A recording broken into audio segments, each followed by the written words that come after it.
నిన్నటి రోజున ఇరాక్ అధ్యక్షుడిని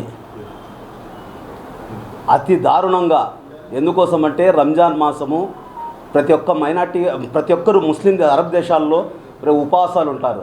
అయినా ఏ సూచన ఏ మేరకు లేకుండా ఇజ్రాయెల్తో కుమ్మక్కయ్యి అమెరికా అతన్ని హతమార్చడం చాలా దారుణం.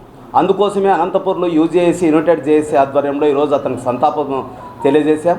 అంతేకాకుండా ఇరాక్లో ఈ రోజు వరకు అతను చనిపోయినా కూడా నేను బ్రతికున్నాను అని చెప్పే ధైర్యంగానే నేను ఎవరికి తలవంచను, ఎప్పటికైనా జీవితంలో మనం తలవంచుకోకుండా ఉండాలని చెప్పి అతను చనిపోయినా అని ఈరోజు ఇరాక్ దేశంలో ఉండేవాళ్ళు వాళ్ళ నల్ల జెండా నిరసించి ఈరోజు ఎర్ర జెండా అనేది వాళ్ళ మసీదు, ఒక పవిత్రమైన మసీద్ పైన ఎర్ర జెండా ఒక నిదర్శనం చూపించారు. ఎందుకంటే ఆ ఎర్ర జెండా ఎప్పుడు తల వంచము అని చెప్పేసి నిదర్శనానికి అది ఆదర్శంగా అని చెప్పేసి వాళ్ళు భావించి ఈ ఇరాక్లో ఉండే ప్రజలందరూ మేము ఏకంగా ఉంటాం, అమెరికాను ముట్టబెడతామని చెప్పేసి ఈరోజు ఒకే నినాదంతో ఈరోజు అందరూ ప్రజలంతా కలిసి వచ్చారు. వాళ్ళకు మనం అంతా సంతోషంగా వాళ్ళు చేయి కలపాల్సిన పరిస్థితి.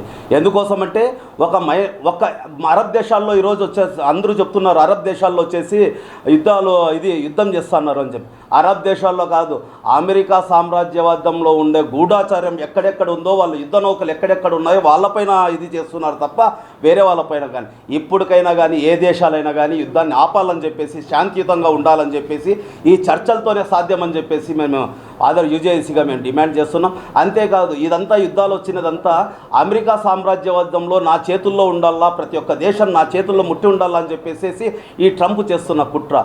అందుకోసమే అన్ని దేశాలు కలిసి ఇతనిపైన వ్యతిరేకంగా పోరాటం చేయాలని చెప్పేసి యూజేఏసీగా డిమాండ్ చేస్తున్నాం.